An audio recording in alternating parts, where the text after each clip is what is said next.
Hello nurses, how are you all? Welcome to my channel Nurse Navigator Swati. I am back with the second part of the Community Health Nursing MCQ question and answers. Quickly go through my part 1, review your knowledge and do subscribe for more such MCQs. Let's get started. Question number 1. Deficiency of vitamin D causes. Options are night blindness, beriberi, rickets or anemia.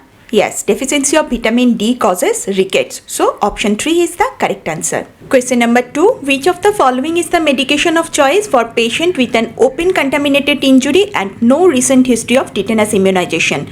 Options are DPT vaccine, tetanus toxoid, tetanus antitoxin or tetanus immunoglobulin. With no history of tetanus immunization and an open contaminated injury, the patient will get tetanus toxoid. So, option 2 is the correct answer. Question number 3. All are true regarding vitamin A except it is found in green leafy vegetables, high dose in pregnancy is teratogenic, supplementation reduces mortality in measles, or option 4 supplementation reduces morbidity in diarrhea. Yes, vitamin A is not found in green leafy vegetables. So, option 1 is the false statement regarding vitamin A. Question number 4. A nurse must be aware that eating maize alone may lead only. Options are beriberi, pellagra, scurvy or phrenoderma. Only eating maize may lead to pellagra. So, option 2 is the correct answer. Question number 5. A newly married healthy couple is asking for the best method of contraception and which one of the following methods a nurse will advise?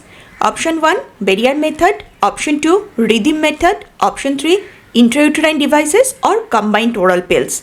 For a healthy newly married couple, always the nurse should advise for combined oral pills. So, option 4 is the correct answer. Next question. A team of nurses were assigned to teach the community regarding hazards of smoking or alcoholism.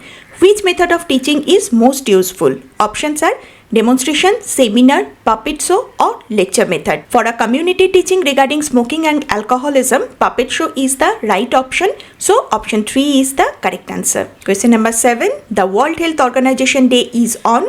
Options 7th April, 21st May, 2nd August or 31st December. Yes, you are absolutely right. Option 1, 7th April is declared as World Health Organization Day. Next question. Administration of ready-made antibody creates. Options are active acquired immunity, active natural immunity, passive acquired immunity or option 4 passive natural immunity. Direct ready-made antibody creates passive acquired immunity. So, option 3 is the correct answer. Question number 9. A freshly prepared ORS solution should not be used after 4 hours, 6 hours, 12 hours or 24 hours. Yes, absolutely right. After 24 hours, you should not use ORS solution. So, option 4 is the correct answer. Next question. Which of the following serve as the basis of counseling? Options are physiological test, psychological test, observation or anecdotal records. For any counseling, psychological test need to be done. So, option 2 psychological test is the right answer. Question number 11. The ICDS Integrated Child Development Scheme was started in India on.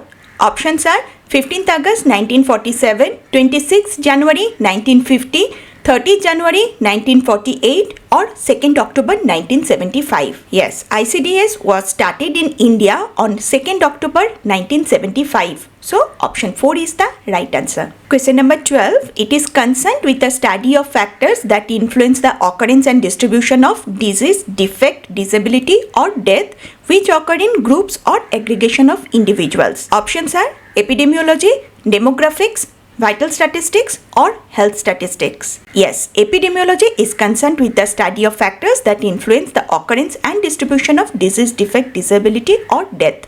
So, option 1 is the correct answer. Next question. Euthanasia is option 1 preservation of the body, postmortem, putting into painless death or option 4 none of the above. Yes, you are absolutely right. Euthanasia is putting into painless death. So, option 3 is the right answer. Next question. Respiratory isolation technique is required for all of the following disease except option 1 whooping cough, option 2 measles, option 3 typhoid or option 4 diphtheria. Whooping cough, measles, diphtheria all need respiratory isolation, but typhoid do not need any respiratory isolation. So, option 3 is the correct answer. Question number 15. During epidemics, which of the following epidemiological functions will you have to perform first? Option 1, teaching the community on disease prevention. Option 2, assessment on suspected cases. Option 3, monitor the condition of people affected. Or option 4, determine the sources and nature of the epidemic. During epidemics, the first action of a nurse will be determine the sources and nature of the epidemic. So option 4 is the correct answer. Question number 16, pap smear is an example of primordial prevention, primary prevention, secondary prevention or tertiary prevention. When you are doing pap smear, that means you are come under secondary prevention. So option 3 is the correct answer. Question number 17, which of the following pulses has the highest content of iron?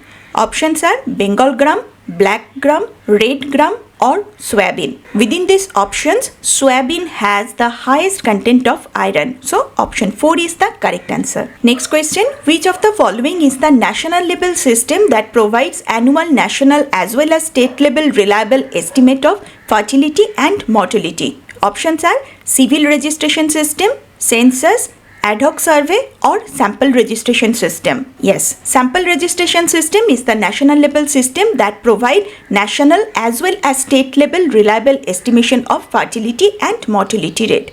So option 4 is the correct answer. Question number 19, which of the following is the treatment of choice for Kawasaki disease? Option 1, cyclosporin. Option 2, Deption. Option 3, intravenous immunoglobulin. Or option 4, methotrexate. For the treatment of Kawasaki disease, the choice will be intravenous immunoglobulin. So option 3 is the correct answer. And the last question of today's session, dengue shock syndrome is characterized by all the following except option 1, hepatomegaly, option 2, pleural effusion, option 3, thrombocytopenia or option 4, decreased hemoglobin. Yes, dengue shock syndrome is characterized by hepatomegaly, pleural effusion and thrombocytopenia. So, decreased hemoglobin is not occurring in dengue shock syndrome. So, option 4 is the correct answer. Let me know how much you have scored from this video and also mention me in the comment the topic on which you want more MCQs and explanation. See you soon in my next nursing quiz session.